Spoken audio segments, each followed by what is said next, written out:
کشمیر کے ہر پہاڑ پہ جھنڈا لگایا. کوئی پہاڑ ایسا نہیں ہوگا جس پہ پی ٹی آئی کا جھنڈا نہیں. وارڈ میں اتاری ہے پارٹی. اتنے قانون کا کچا نہیں ہونا چاہیے. ہمیں کوئی ایسی چیز نہیں ہے کہ کٹی ہوئی پتنگ کی طرح کبھی ادھر بھاگیں گے کبھی ادھر بھاگیں گے. اپنی اسٹرینتھ اور اپنی پوزیشن کے مطابق آگے بڑھیں گے انشاءاللہ. آپ کی میاں محمد نواز شریف صاحب کے ساتھ بھی بہت اچھی دوستی ہے اور پونچھ میں جو ان کا گھر ہے آپ اپنی اسکرین پر دیکھ سکتے ہیں. کشمیر کا خوبصورت ترین محل ہے اور کہا جاتا ہے کہ پاکستان میں شاید اس سے خوبصورت گھر پہاڑوں پر نہیں ہے. اللہ غریق رحمت کرے کلثوم نواز صاحبہ کو. انہوں نے میاں محمد نواز شریف صاحب سے کہا تھا کہ میں سردار صاحب کے گھر میں ایک دو دن رہنا چاہتی ہوں تو کسی دن آپ مجھے لے کر چلیں. لیکن ان کی یہ خواہش تو پوری نہ ہو سکی, وہ جا تو نہ سکی. تو میاں صاحب سے آپ کی دوستی بڑی اچھی ہے, وہ آپ کو ایز اے بزنس مین بہت لائک کرتے ہیں. اگر ادھر سے کوئی آفر آتی ہے آپ کو کہ مسلم لیگ نون جوائن کر لیں تو تحریک انصاف کو چھوڑ کے ان کی اے ٹی ایم بنیں گے؟ اپنے میاں صاحب کے حوالے سے کہا میں کسی پارٹی میں ابھی جانے کا میرا کوئی ارادہ نہیں ہے. میاں صاحب خود کال کر دیں تو چلے جائیں گے؟ سیاسی طور پہ جب آپ فیصلے کرتے ہیں آپ کے ساتھ لوگوں کا چلنے والا ایک بڑا گروپ ہوتا ہے. میں نے آزاد کشمیر کے اندر ریاستی سیاست کی.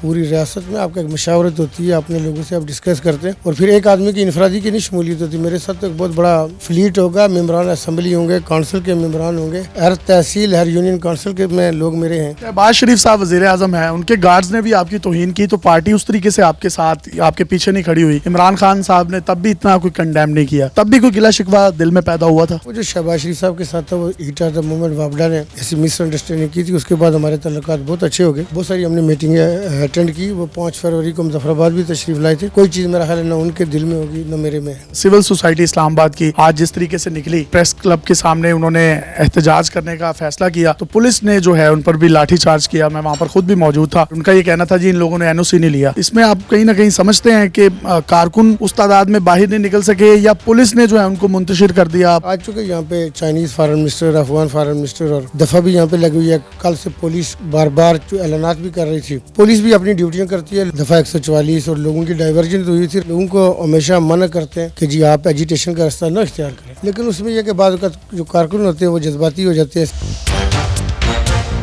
سردار تنویر الیاس کے پاس آخری پتہ کھیلنے کے لیے کون سا ہے جو ابھی تک اس نے شو نہیں کیا؟ جو پتے ہیں وہ پھر اگر پہلے دکھا دیے جائیں تو وہ ان کی وہ اہمیت نہیں رہتی. لیکن یہ کہ سیاسی طور پہ جو کارڈز ہوتے ہیں ان کی ڈائنامکس بڑی ملٹیپل ہوتی ہے. مہنگائی اپنی حدیں کراس کر گئی, لوگوں کی بائنگ کیپیسٹی نہیں ہے. سیاسی قیادتیں جتنی بھی ہے قومی لیول کی پھر ریجنل ان کو مل کے اپنے مسائل اور ان مسائل اور مشکلات سے ملک اور قوم کو کیسے نکالا جائے بیٹھنا چاہیے. آپ کی حکومت گرانے میں لوٹا کریسی نے بھی ایک اہم کردار ادا کیا, فارورڈ بلاک بنا. آپ سمجھتے ہیں ان لوگوں نے آپ سے غداری کی ہے یا ان کو بھی کوئی پیسہ شیسا لگا ہے؟ ہمارے جو وزراء تھے ان میں سے جن کے ابھی لوگوں کو کلیئر نہیں کہ ان میں سے کون کون کلیئر لوٹا بن گیا. اس وقت مسجد میں جانا, عیدگاہ جانا, بازار میں جانا, شادی میں جانا تصور بھی نہ کریں. عوام معاف کرنے کو سوشل میڈیا ایکٹیویٹی ابھی ایسے انسیڈنٹس آ رہے ہیں کہ لوگ خود پناہ مانگیں گے. یہ مشکل ہوگا ان کے لیے. میرے ساتھ غداری تو کوئی ایلیمنٹ نہیں ہے. ہمیں پتہ ہے یہ تھالی کے اندر رکھے جو بینگن ہوتے ہیں اس کی طرح لڑکنے کا ہمارے ان لوگوں کا ہوتا ہے. کبھی اس سائڈ پہ ہوں گے کبھی اس سائڈ پہ ہوں گے. یہ جو فوج ہے اس کو خان سے لڑانے کے لیے کہیں نہ کہیں آپ سمجھتے ہیں کہ اس کے ارد گرد کچھ ایسے لوگ ہیں جو انتشاری ہیں جنہوں نے آپ کے بارے میں بھی مس گائیڈ کیا یا مس فیڈ کیا, ان کو وہی لڑا رہے ہیں فوج کے ساتھ بھی خان کو؟ یہ بالکل بات ٹھیک ہے. اس کسی حوالے سے وزیر اعظم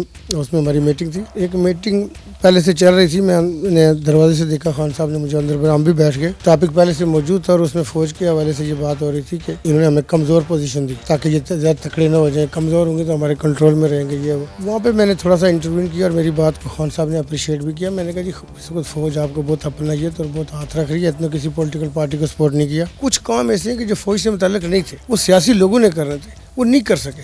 ہم بنگلہ دیش سے پیچھے کیوں چلے گئے؟ ہم نیپال, بھوٹان اور افغانستان سے پیچھے. تو سیاسی قیادتیں نہ تو ذمہ داری لیتی ہیں اور میں آپ کو بتاؤں کہ خود یہ موم کی جو ربڑ ہوتی ہے نا اس کی طرح ہوتی ہے. اپنے انٹرسٹ کے لیے ہوتے رہتے ہیں. جب دوسرے کی بات آئے تو یہ بڑے سیاستدان بن جاتے ہیں. سردار تنویر الیاس خان صاحب نے آزاد کشمیر میں ایسے کون سے 3 بڑے کام کیے جس کے بعد ان کے اپنے لوگوں نے سوچا کہ غداری کر کے اس کو ہٹوا دیا جائے؟ بلدیاتی الیکشن 32 سال بعد آزاد کشمیر میں نہ ہونا, جہاں پہ جنگ لڑی جا رہی ہے تکمیل پاکستان کی ایل او سی کے اس پر بلدیاتی الیکشن کا انعقاد کہ ایک بندہ بھی سیریس زخمی نہیں ہوا. ڈرائی پورٹ 32 سال سے پڑی ہوئی تھی. ڈرائی پورٹ ابھی افتتاح ہونے کے لیے ریڈی تھی. میں یہ سمجھتا ہوں کہ پاکستان تحریک انصاف کی اگر کسی بھی جگہ پہ کوئی سکسیسفل حکومت تھی وہ آزاد کشمیر میں اپنے کاموں کے حوالے سے تھی. جو ان کے لیے فخر ہو سکتا تھا, ان کے لیے میں یہ سمجھتا ہوں کہ تاج بن سکتا تھا, وہ ہمارے کام تھے. پھر آپ ہم سے پرومس کریں کہ جو آپ نے پروجیکٹس کیے ہیں آپ مجھے ساتھ لے کے جائیں گے اور ہم اپنی قوم کو بھی دکھائیں گے. بالکل آپ کو دکھائیں گے.